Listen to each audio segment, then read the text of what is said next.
Bro, coba jujur sama gua. Umur lo sekarang berapa? 20-an akhir, 30-an awal, atau udah mau kepala 4 tapi masih ngekos, ngontrak, atau tinggal bareng orang tua karena biar hemat? Setiap bulan gaji masuk, tapi rasanya cuma numpang lewat. Cicilan, makan, bensin, internet, bantu keluarga, semua kebagian jatah duluan. Sisa, tinggal angka tipis yang bahkan buat nabung DP rumah aja kelihatan kayak mimpi kejauhan. Lu scroll sosmed, lihat iklan rumah subsidi di pinggiran kota. Harganya 500 miliar lebih. Lokasinya 2 jam dari kantor. Dan brosurnya bilang cocok untuk milenial. Lu senyum tipis, bro.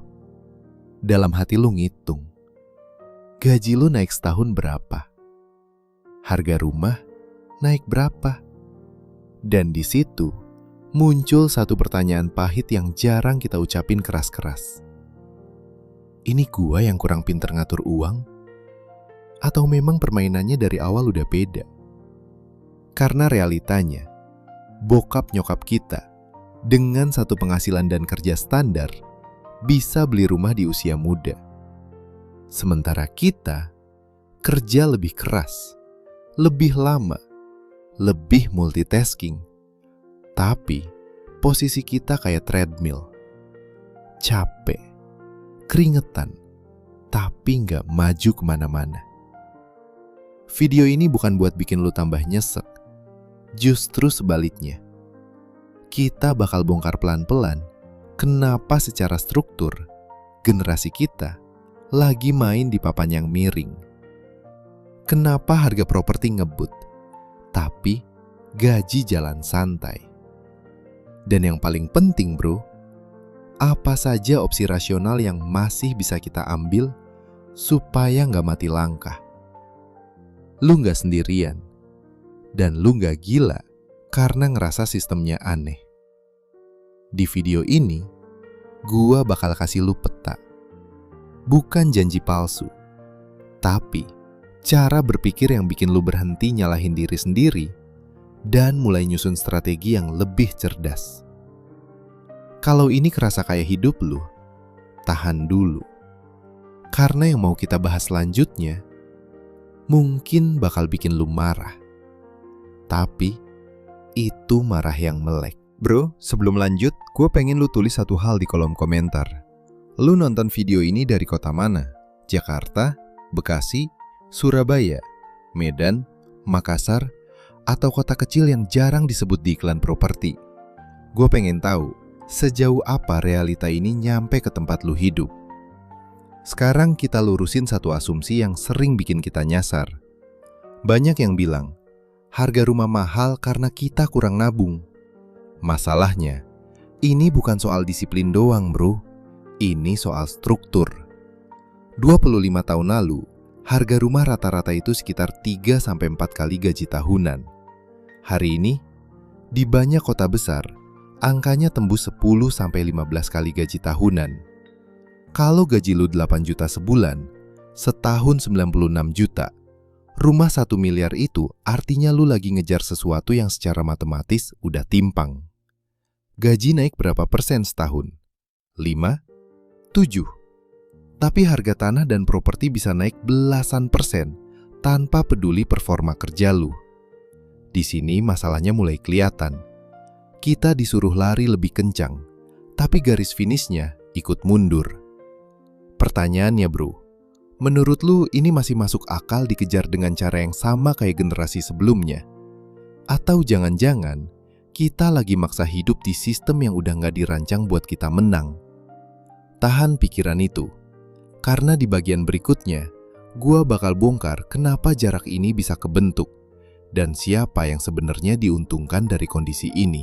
Sebelum kita masuk lebih dalam, gua mau lu lakuin satu hal kecil. Tarik napas bentar. Santain badan.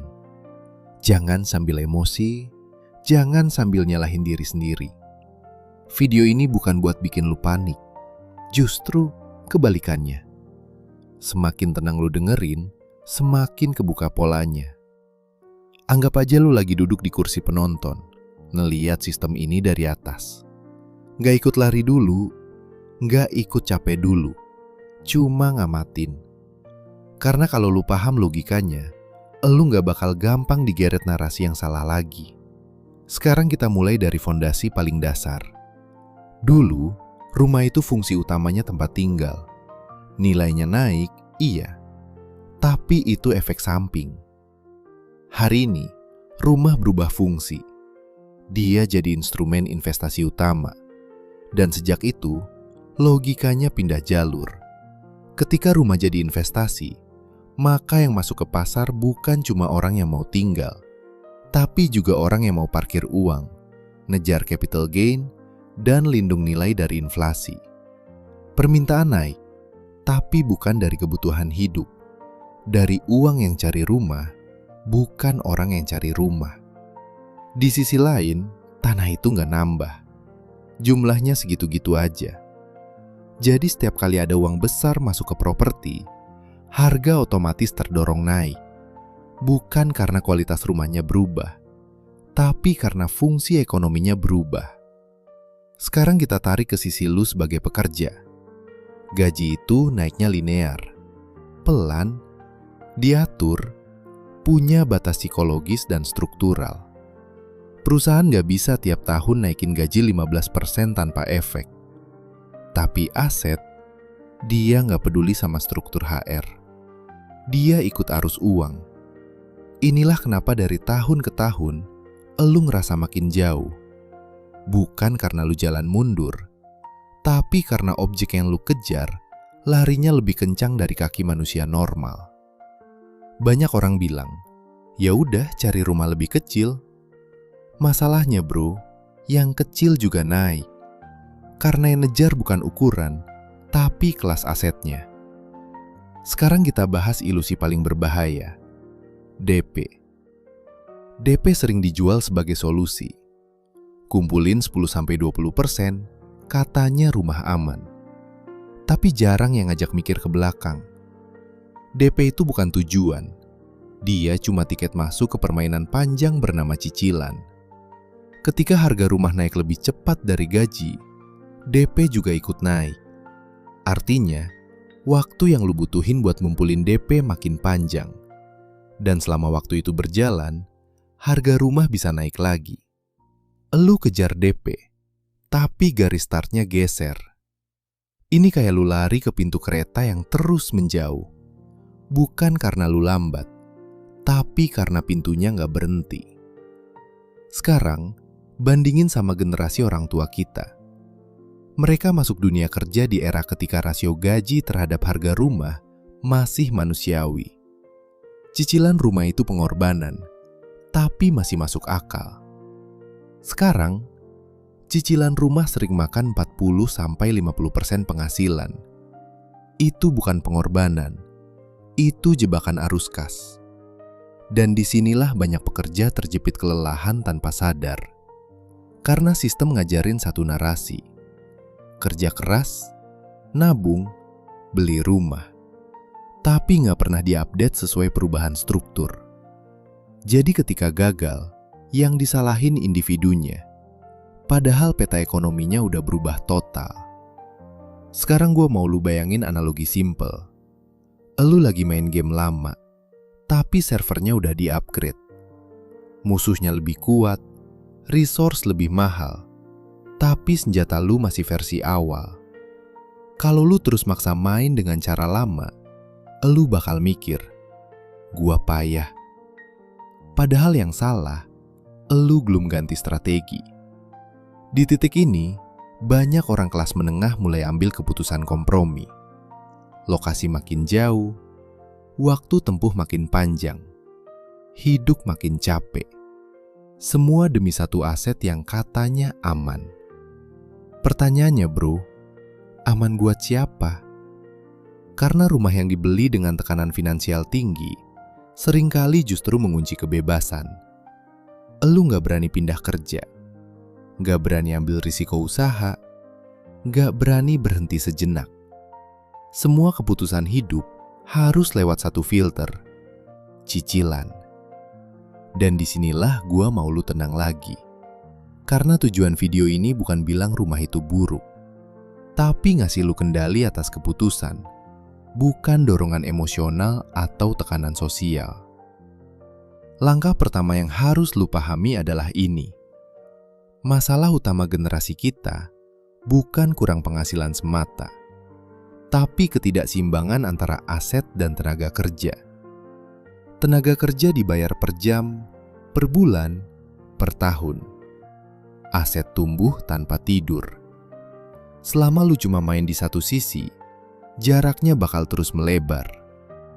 Makanya, sebelum ngomongin solusi teknis, elu harus ngerti satu hal dulu. Punya rumah itu tujuan hidup versi lama. Punya kendali arus kas, itu tujuan hidup versi baru. Kalau ini mulai masuk di kepala lu, tahan di situ. Jangan loncat ke kesimpulan. Jangan keburu defensif.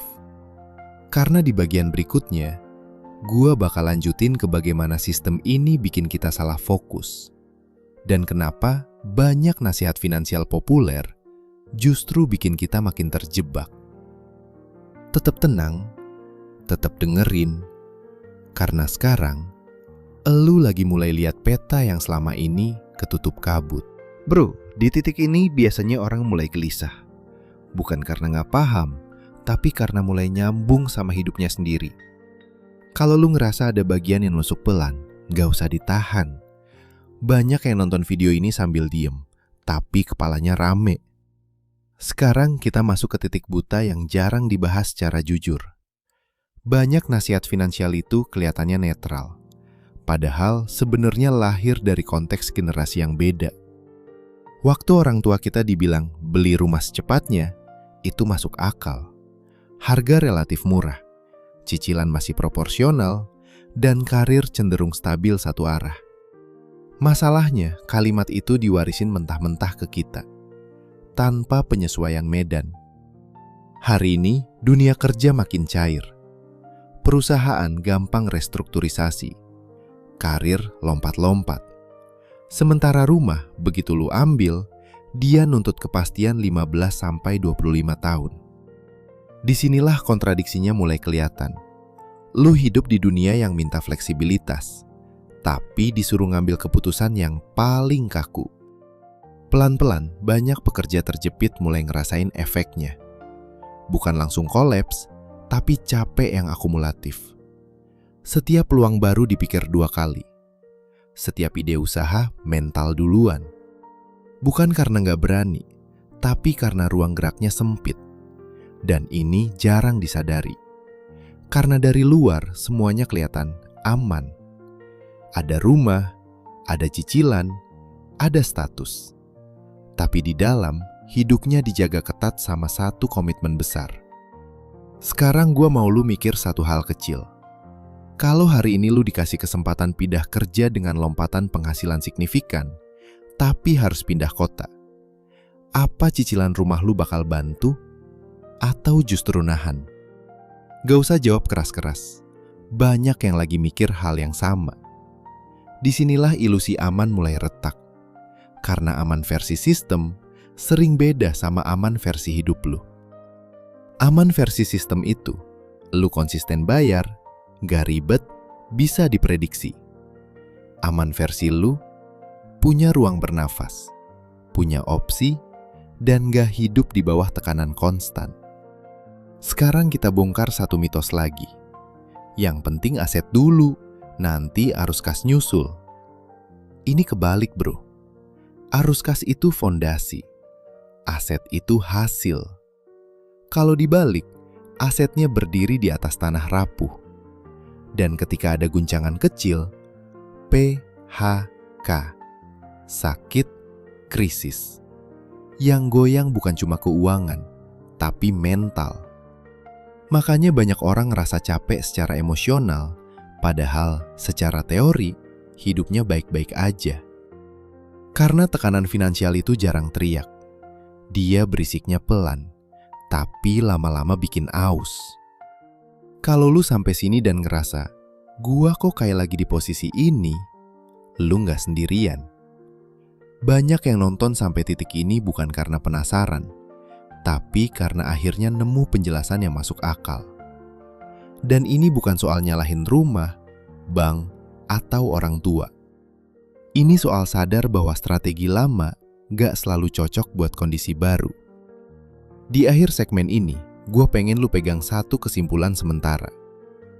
Keputusan finansial terbesar di hidup kita harus diukur bukan dari kelihatan aman atau enggaknya, tapi dari seberapa banyak opsi yang masih lu punya setelahnya.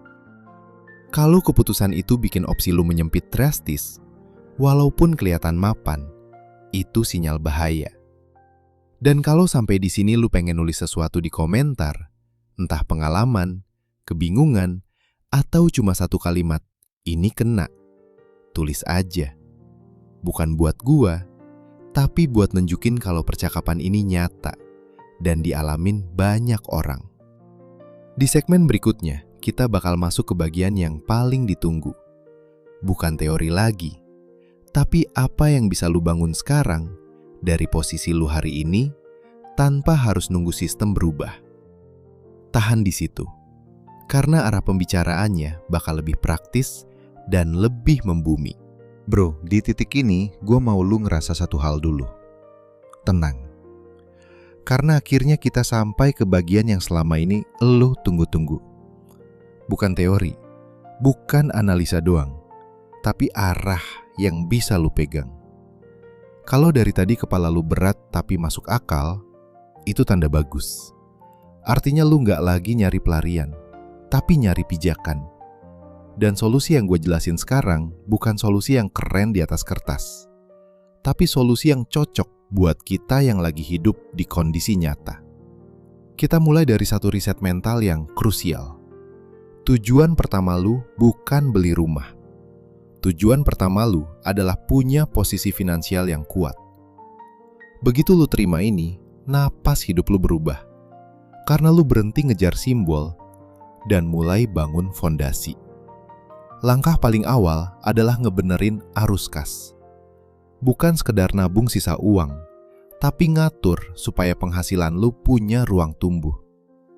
Selama penghasilan lu mentok di satu sumber, hidup lu gampang dikunci oleh satu keputusan besar. Makanya, fokus pertama generasi kita harus ke menambah jalur penghasilan, bukan langsung nambah beban. Ini bisa datang dari skill yang lebih mahal nilainya, usaha kecil yang scalable, atau side income yang pelan-pelan jadi signifikan. Bukan buat gaya-gayaan, tapi buat satu hal penting, opsi. Karena begitu penghasilan lu punya lebih dari satu kaki, keputusan besar kayak rumah jadi jauh lebih rasional. Lu nggak lagi beli rumah sambil deg-degan, lu beli dari posisi tenang. Langkah kedua, ubah cara lu ngelihat kemajuan hidup. Banyak dari kita capek bukan karena miskin, tapi karena ngerasa ketinggalan. Lihat temen udah KPR, udah posting kunci rumah, sementara lu masih di titik yang sama. Padahal yang gak kelihatan adalah posisi finansial mereka belum tentu lebih sehat, cuma lebih cepat ambil keputusan. Kemajuan hidup versi baru itu bukan udah punya apa, tapi seberapa fleksibel hidup lu hari ini. Bisa pindah kerja, bisa nolak lingkungan toksik, bisa ambil peluang mendadak.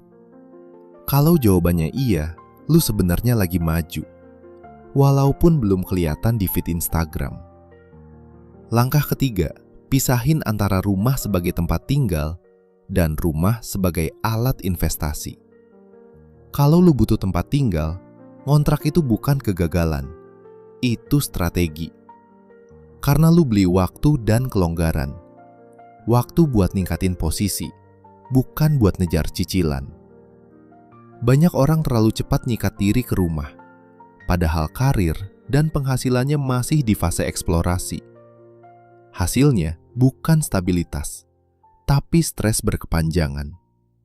Strategi yang lebih sehat adalah bangun arus kas dulu, baru ambil aset besar, bukan kebalik. Langkah keempat, punya angka sadar bukan angka mimpi. Lu harus tahu dengan jujur, berapa cicilan maksimal yang gak bikin hidup lu sesak. Bukan berdasarkan kata bank, tapi berdasarkan kualitas hidup yang lu mau pertahanin. Kalau cicilan bikin lu gak bisa ambil risiko, gak bisa sakit, gak bisa berhenti sebentar, itu terlalu mahal. Walaupun secara status bisa. Keputusan finansial yang dewasa itu bukan soal bisa atau enggak, tapi layak atau enggak. Langkah kelima, bangun ketahanan mental finansial. Ini penting bro, karena tekanan terbesar generasi kita bukan cuma di angka, tapi di kepala. Rasa dikejar umur, dikejar standar, dikejar ekspektasi. Begitu lu sadar bahwa banyak orang di posisi yang sama dan sistemnya memang lagi berat, lu berhenti nyiksa diri sendiri. Dari situ, lu bisa mikir jernih. Dan disinilah sugesti paling penting gua tanamkan ke lu. Solusi ini bukan jalan pintas, tapi ini jalan yang bikin lu berhenti panik. Bukan janji cepat kaya, tapi janji bahwa lu gak lagi jalan buta. Kalau lu lakuin ini konsisten, efeknya gak cuma di rekening, tapi di hidup. Lu lebih berani bilang enggak, lebih berani ambil langkah, lebih tenang ngadepin masa depan. Dan ironisnya, justru dari posisi tenang itu, banyak orang akhirnya bisa punya rumah dengan cara yang lebih sehat. Bukan karena dipaksa, tapi karena siap. Sekarang gue mau lu refleksi satu hal terakhir di segmen ini. Kalau rumah bukan lagi target mati-matian, tapi hasil samping dari posisi kuat, apa yang berubah di cara lu ngelihat hidup?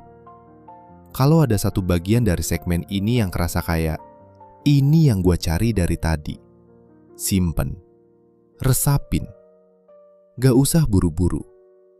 Di segmen terakhir nanti, gue bakal rangkum semuanya. Supaya lu gak cuma tercerahkan sesaat, tapi pulang bawa kerangka berpikir yang bisa lu pakai bertahun-tahun ke depan. Bro, sekarang kita tarik napas sekali lagi dan lihat gambarnya dari jauh. Dari awal kita bahas satu hal yang pahit tapi nyata. Bukan karena generasi kita gagal, tapi karena medan permainannya berubah.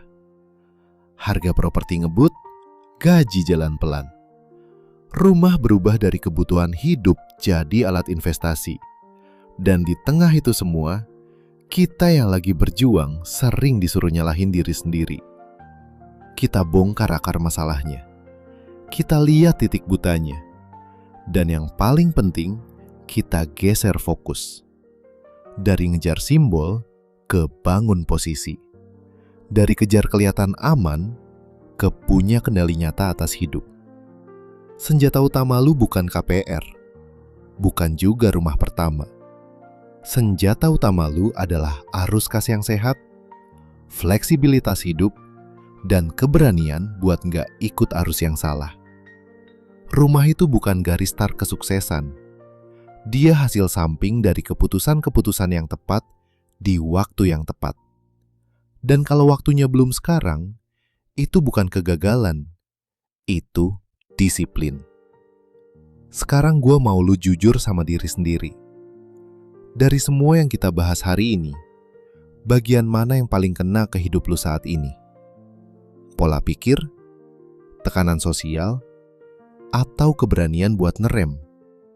Tulis di komentar. Bukan buat algoritma doang, tapi buat ngebangun ruang ngobrol yang waras.